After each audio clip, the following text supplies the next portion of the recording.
Hello, Groaners. This is just a brief little bit before the show starts for an apology to the American Groaners who listen from various states. We don't celebrate Thanksgiving here, and we were in two minds to make it a special or not. Next year, we will make it a special. Sorry about that, and sorry it's late, but we will throw some Thanksgiving things into this episode. Hey, Groan J, spin up the tune!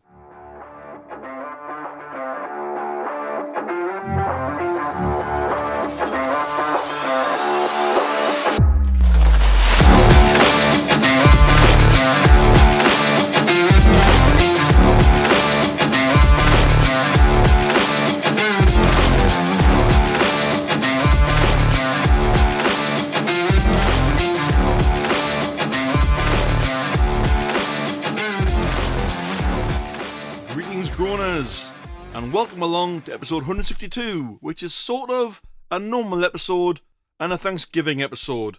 We've already apologised that it's been late. Hodgepodge of things as well going on in this episode. As more people listen from different countries, we will try and include special days for you, but due to how pod is scheduled and falls, clashes may occur and things may get missed, so this isn't always possible. Do forgive us. That read better in my head, I think. It sounds confusing when I say it, but it makes sense to me. And my head's been all over the place this week, so I'm just really confused. Admin Nicole will testimony to that. Anyway, what do we have for you? Admin Nicole has got some Thanksgiving facts to stuff the Groanty with. That's a turkey for the non-Groaners out there as well as the Groaners. Usual sections will pop up, and some of the following games may touch on Thanksgiving. Don't quote me on that, which has been done a different way this week. Talking nonsense, yes or BS, and last but by no means least, Admin Nicole's Anagram anxiety. We also have a brief audience groan from friend of the show Kelly of High Heaton. Yeah, the one who went to Corfu a while ago and rubbed our noses in it. I will never let you forget that, Kelly. I'll break bread and offer my groans to the gods of groans, which oversee the Groan Zone now with my groans. Leap years. I hate leap years. To me, it's absolutely pointless. Not to mention, you sort of have one birthday every 4 years, and people look at you when you hand your passport over and go, isn't that a typo? Although, say you're 16 years old and born on a leap year, to mess with people, it'll be funny when they say, how old are you? And you go, 4. It's also shocking as you have to pick a random day before or after the day that's non-existent on non-leap years, because the other day, the actual birth date doesn't exist until the leap year rolls round again. Just thinking about it boils my head. Not having Thanksgiving here. I love that America gets a day when they can go ham and stuff their faces with food to honour the harvest. Canada also honours Thanksgiving, but they do theirs in October. Why don't we do it in the UK and have a day like this? I'd love it, me. But no, we cannot have it. We'd probably have to eat nothing but bread to honour the constant sodding rainfall in the UK or something miserable. People who complain about eating the same lunches but prep their own food. Of course you're gonna get fed up. How can you complain about something you prep yourself but you keep buying the same things? Of course you're gonna get fed up, but it's your own choice. You've no right to complain because you've done it to yourself. Have you ever heard of variety? Ooh, I think I got a bit crabby there, but I feel very groanful, but the groan gods gave me their groanitude. But they want one more from the audience later. Before the first game, I'm very thankful for Admin Nicole, who harvested 4 Thanksgiving facts up this week. Starting with fact number 1, the first Thanksgiving. The 1621 harvest feast, Wampanoag and English colonists, lasted 3 days and is considered the first Thanksgiving, though no one at that time used that name. More Thanksgiving facts to come later. Let's dive into the first game, which is Talking Nonsense. Round 1. This is a big staple of Thanksgiving, and no, it isn't turkey. Your nonsense is ham. Pause your groaners. Put your thinking caps on. Answer, then unpause. Round 2. This is in a puzzle book and involves words. Your nonsense is a Pause your groaners. have a little think, answer, then unpause. Round 3. A popular sweet. This is something with chocolate wrapped around it. Your nonsense is zero sunny. Pause here, Groaners. Have a little think, answer, then unpause. And good luck making sense of the gibberish, Groaners. The answers will come later. Moving along now, we come to ask the question for the ages, which of course is, why oh why? So people go and buy Nike trainers with air pockets in the side. Fair enough, but then to spend £80+ on these trainers, they then pop the air bubbles. They then wear the pop trainers. I don't know why they do this. I swear things just get stranger on this planet. Ruining good footwear. I simply must ask, why oh why? Heading over to the more creepier side of the Groan Zone, we give the floor to Admin Nicole for Creepy Corner. Your story for this week is called The Dark Side of Consent. Robin saw Vanilla's demeanour change immediately. He knew deep down what he had to do for his sister. He knew there was only one way to truly save his sister, and he knew it was something only he could do. He was prepared for that, and yet what Vanilla said worried him deeply. She was visibly shaking with her hands clutching her hair. He hated having to make her remember what happened, but it was her knowledge that he needed more than anything right now. He asked what he could do to help her calm down. Anything he could do to make up for what he was doing to her by making her remember. Vanilla looked up at him and smiled. She told him he truly was a good person. However, she still needed him to keep his distance. She knew she would become immediately petrified and lash out at anyone who got too close to her. She never meant to, but unfortunately it was inevitable after what she had been through. Her body was simply acting on its own to defend her, something she couldn't control as she was always injected with things to stop her moving. If she couldn't move or speak, she wouldn't be in the way of what needed to happen. I will be alright, thank you. This is the most interaction I've ever had with anyone in a very long time. Even my mother can't bear to see me anymore. She loves me, I know, but she's felt so much guilt over what happened that she can't even bear to look at me. I was with her the day I disappeared, you know. A rogue dog came out of nowhere and spooked us both. It meant we got separated in the crowd and then I was gone. It was a trap, I know, but Mother can't forgive herself for it. She always leaves a vase of flowers in the middle of the night though. Once a week so I know she loves me. Dad always sits on the mushrooms outside. It's dark on this side of the forest so the mushrooms grow pretty large. Great for tea and cake of course. Alone of course, because that's all I can be right now. Maybe forever, she said. Robin couldn't help but comment how lonely her life felt.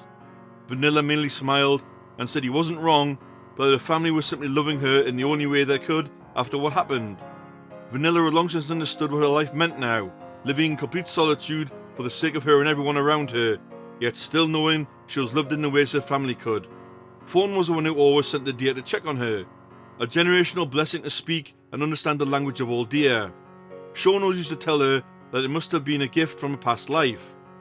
Everyone except Vanilla anyway. She was adopted as a baby when she was left in the forest. A group of deer found her and took Sean straight to her. He wanted to call her Coco, a name he felt suited her, but he wasn't sure why.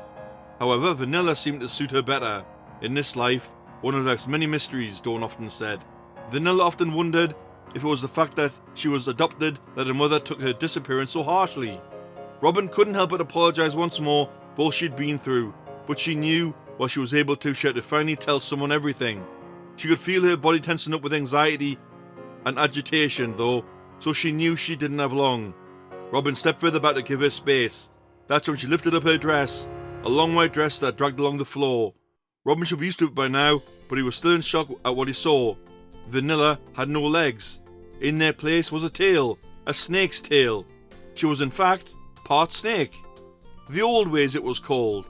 In order to perfectly create life, they took inspiration from what they could.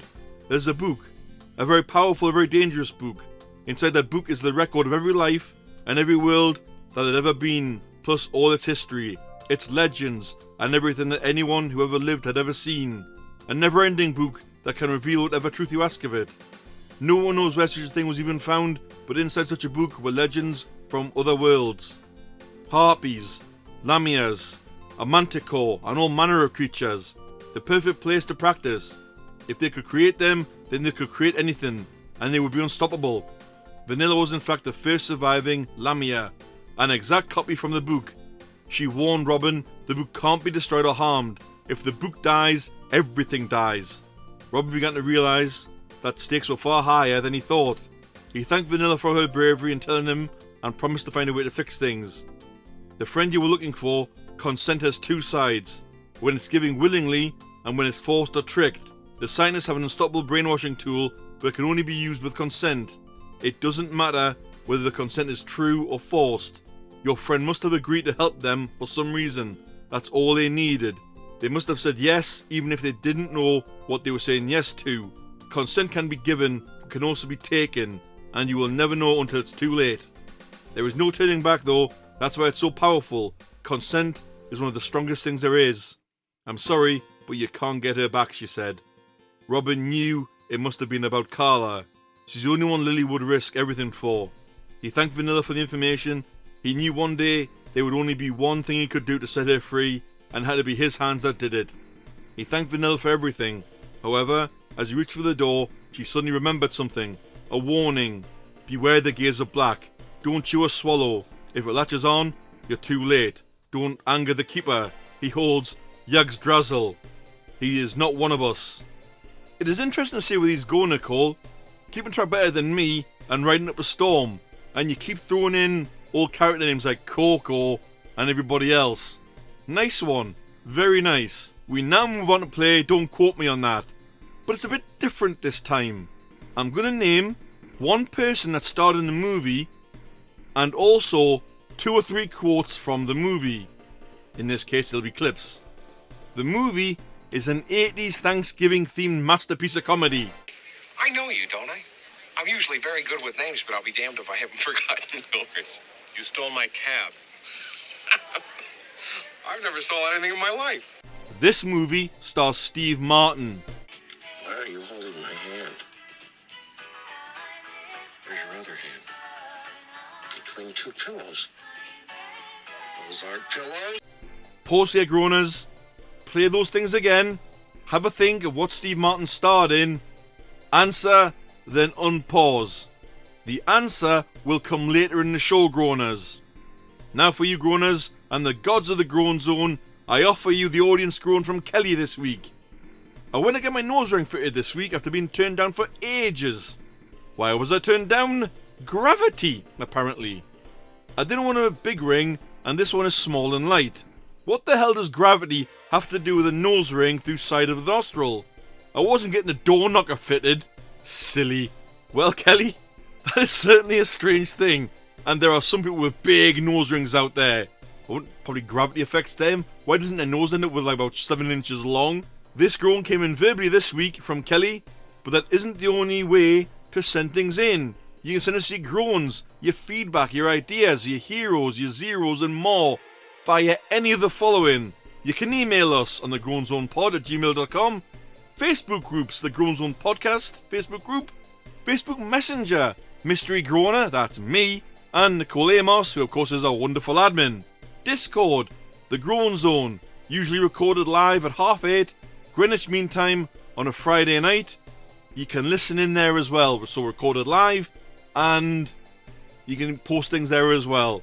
And lastly, you can comment on any platform you tune into us on. We'll find your comment and save it for the show, but do keep it clean. And if we haven't used your item, maybe give us an email and tell us where the comment is, because sometimes, for example, if it's on Spotify, we don't get alerted. Hitting the unlucky side of things now, we have unlucky! Apparently, if you're a celebrity, Thanksgiving can be an unlucky time for you. Celebrity couples usually file for divorce the day before or on Thanksgiving. An example being Jessica Simpson on Thanksgiving 2005. Tragedy also struck Tiger Woods when on Thanksgiving in 2009 he crashed his car into a fire hydrant, then a neighbour's tree. He was found unconscious. Also, celebrity arrests appear to happen on Thanksgiving. A prime example, Robert Downey Jr. was arrested on drug charges in Thanksgiving 2000. No poking fun intended, but if you're a celebrity, keep your lucky charms on you on Thanksgiving. We spin to Nicole now for another Thanksgiving fact with number 2, turkey pardoning. The annual tradition of the president pardoning a turkey was formalised by George H.W. Bush in 1989. I didn't know that, I really didn't know that. I thought it was Ronald Reagan and those like other presidents past, but you learn something new every day, don't you? Let's play another game now, Groaners, with Yes or BS. Round 1, and there's only 2 rounds this week for Yes or BS. Round 1. A. Black Friday is also known as Black Eye Friday for fights breaking out. B. Baby showers originated from ancient Greek and Egyptian traditions. Or C. Grab and go coffee originated in Italy. Pause here, Groaners. Have a little think. Guess which one is your statement that you're going for. You'll find out later if you got a point or not. Round 2. A. Lip balm was invented in the 1880s. B. Vapor rub was invented in 1955. Or C. Cough sweets go back in history as far as 1000 BC. Pause here, Groaners. Pick your statement. You'll find out later if it's true or false. If it's false and you scored a point in round 1, you now have no points when you find out. Anyway, you will get the answers later to find out. Do you get 2 points? Do you only get 1 point? Or did you get none? We now name our zero of the week. Follow Toy have the dishonour this week. Why? Well, they released an AI-powered teddy bear. Wow, cool you may say. But unfortunately for them, this near $100 teddy had no safety blocks on it, which meant this bear could be asked explicit things such as sex topics. Needless to say, it was pulled from the shelves. Come on, what the hell were you thinking? Honestly, anything that can be used by kids, put safety nets on it to stop stupid things being asked.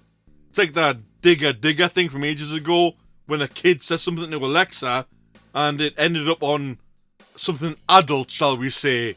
A fun fact now for Thanksgiving with Admin Nicole's fact number 3. Towns named Turkey. There are 4 towns in the USA named Turkey, located in Arizona, Texas, Louisiana, and North Carolina. I know nothing about geography, so that's a surprise to me. Moving away from facts for a while now, we move on with something we've not had on the show for a while.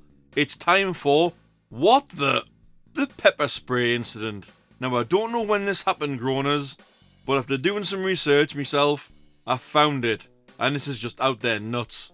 On Thanksgiving, a family gathering went all sorts of crazy when an argument about who had carved the turkey escalated into a rumble between the men. Rumble meaning a fight, for those that don't know.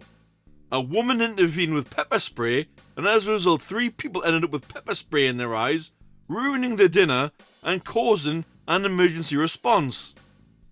Why not just draw the names out of a hat? This is definitely a what the indeed. Now, Groaners, we have your game answers for you. From last week's What the Hell Is This? It was Grey's Monument. If you live in Newcastle or have ever been to Newcastle, you would probably know that. And because I live there, I know that.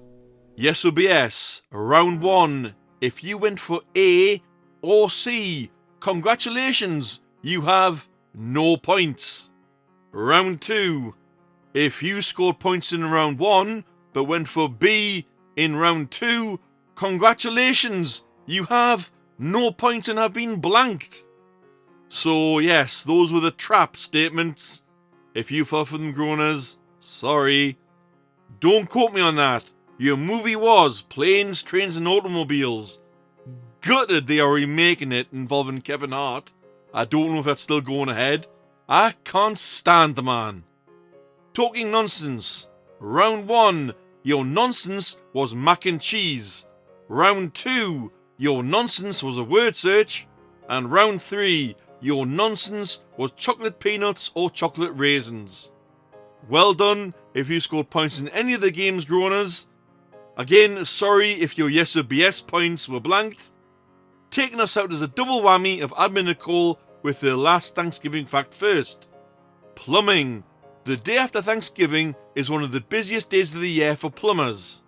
And now for Admin Nicole's anagram anxiety. This anagram is torturing me, and I know I'll scream when the answer is given next week. Highest in is the anagram, that's in with a double N. Your clue is Stephen King. Good luck, Groaners. Thanks for tuning in. See you next week. Bye-bye.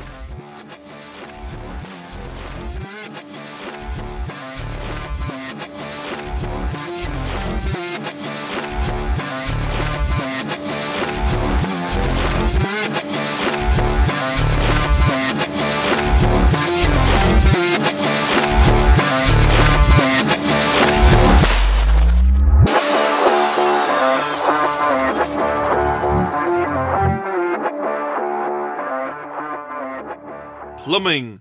The day Vanilla looked up him